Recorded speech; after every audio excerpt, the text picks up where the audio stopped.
In 2003, a janitor from Vermont died and left behind $8 million. His name was Ronald Read. He earned minimum wage for most of his life. He drove a rusted-out car. He wore a safety pin to hold his coat together. And when he passed away, financial experts across the country were stunned. Because Ronald Read had never earned a big salary. He never won the lottery. He never inherited a fortune. So how does a janitor end up with more money than most doctors and lawyers? That question matters more today than ever. Because right now, millions of Americans believe wealth is only for people who start with money, connections, or luck. That belief is wrong. And by the end of this video, you're going to understand exactly why. Today we're breaking down how ordinary people build real wealth from nothing. Not theories, not hype. The actual mechanics that took Ronald Read and thousands of people like him from zero to financial freedom. And stick around until the end, because the final lesson is the one most people learn far too late in life. Let's start with the biggest myth in personal finance. The myth that you need a high income to build wealth. Most people assume the path looks like this. Get a high-paying job, earn a lot of money, then eventually, wealth just happens. But that's not how it works. In fact, some of the highest earners in America are also some of the most broke. Doctors, lawyers, even professional athletes have gone bankrupt while earning hundreds of thousands of dollars a year. Why does this happen? Because income and wealth are two completely different things. Income is what comes in. Wealth is what you keep, and more importantly, what you invest. Here's the part most people never learn in school. Your ability to build wealth depends far more on your savings rate than your salary.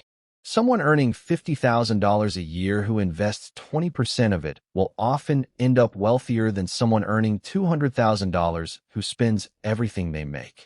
This is exactly what happened with Ronald Read.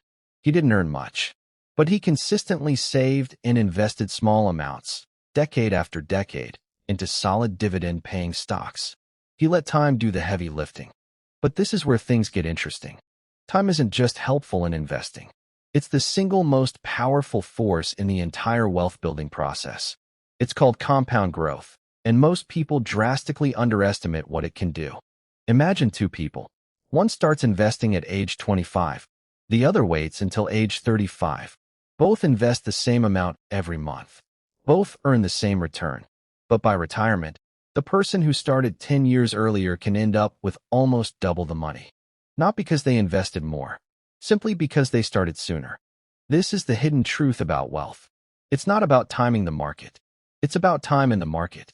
Most people don't realize this, and it's costing them hundreds of thousands of dollars over a lifetime.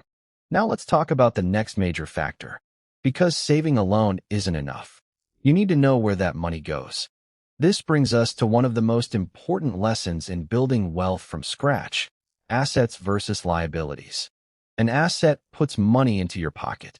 A liability takes money out. Most Americans spend their lives buying liabilities and calling them investments. A brand new car, the newest phone, a bigger house than they can afford. These things feel like progress. But financially, they're often the opposite. Wealthy individuals think differently. They prioritize buying assets first. Things like index funds, dividend stocks, real estate that generates income, or a small business that produces cash flow. Here's a simple example. Two people each earn the same salary. One buys a brand new car every 3 years. The other drives a reliable used car and instead invests that same amount into the stock market. After 20 years, the first person has a driveway full of depreciating metal. The second person has a 6-figure investment account. Same income, completely different outcomes. This is where most people get uncomfortable because building wealth requires delayed gratification. And in a culture built around instant gratification, that's incredibly hard. But here's the mistake almost everyone makes early on, and it's the one thing that quietly destroys wealth before it even has a chance to grow. Debt. Not all debt is bad. A mortgage on a reasonable home or a loan for education that leads to higher income can be strategic. But high-interest consumer debt, especially credit card debt, is one of the most destructive forces in personal finance. Why? Because credit card interest rates often sit between 20 and 30%. That means if you carry a balance, you're paying a return most investors would consider impossible to beat. Except you're paying it to the bank, not earning it for yourself. This is the hidden truth nobody talks about. The reason many people never build wealth isn't because they don't invest. It's because they're stuck feeding high-interest debt every single month, leaving nothing left over to save or invest at all. The lesson here is simple. Before you focus on getting rich, focus on stopping the bleeding. Eliminate high-interest debt first. It's not exciting. It's not glamorous. But it's often the fastest path to financial freedom. Now, let's talk about the part most people skip. The mindset behind wealth. Because building wealth isn't just a math problem. It's a psychology problem. Studies on self-made millionaires reveal something surprising. Most of them didn't get rich through some genius investment strategy. They got rich through consistency, patience, and avoiding major financial mistakes. The biggest mistake comes next, and it's one almost every new investor makes. Panic selling. When the stock market drops, and it always does at some point, most amateur investors panic. They sell their investments at a loss, convinced the world is ending. Then, when the market recovers, they miss out on the rebound entirely. Historically, the market has recovered from every single crash. The Great Depression, the 2008 financial crisis, the 2020 pandemic crash. Every time, patient investors who stayed the course recovered and grew their wealth. Those who panicked locked in permanent losses. This is why emotional discipline is often more valuable than financial knowledge. You can know everything about investing and still lose money if fear controls your decisions. However, there is one problem nobody talks about when it comes to building wealth from scratch. It's not lack of money. It's lack of a system. Most people try to build wealth through willpower alone. They tell themselves they'll save more next month. They'll invest when they get a raise. But without a system, good intentions fade fast. The people who actually build wealth automate the process. They set up automatic transfers into investment accounts the moment they get paid. They pay themselves first, before spending on anything else. This single habit removes emotion from the equation. It doesn't rely on motivation. It relies on structure. Let's bring this back to Ronald Read, the janitor who quietly built an $8 million fortune. He didn't have a special talent for picking stocks. He didn't have insider knowledge. What he had was a simple system. Live below his means. Invest consistently.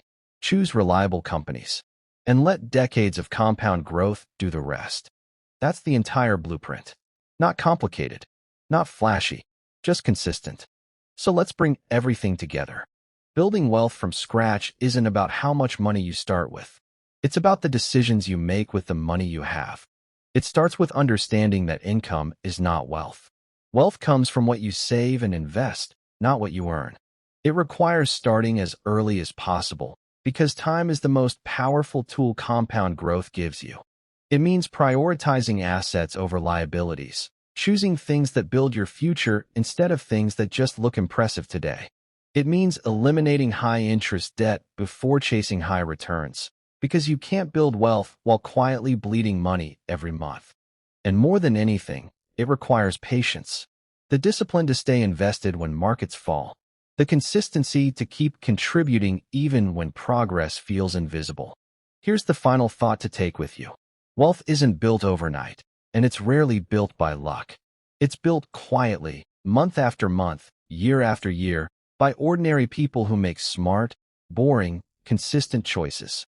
Ronald Read proved that a janitor with patience can out-earn professionals with impressive salaries. The question isn't whether you have enough money to start. The question is whether you're willing to start at all. Subscribe for more videos about money, investing, and building wealth.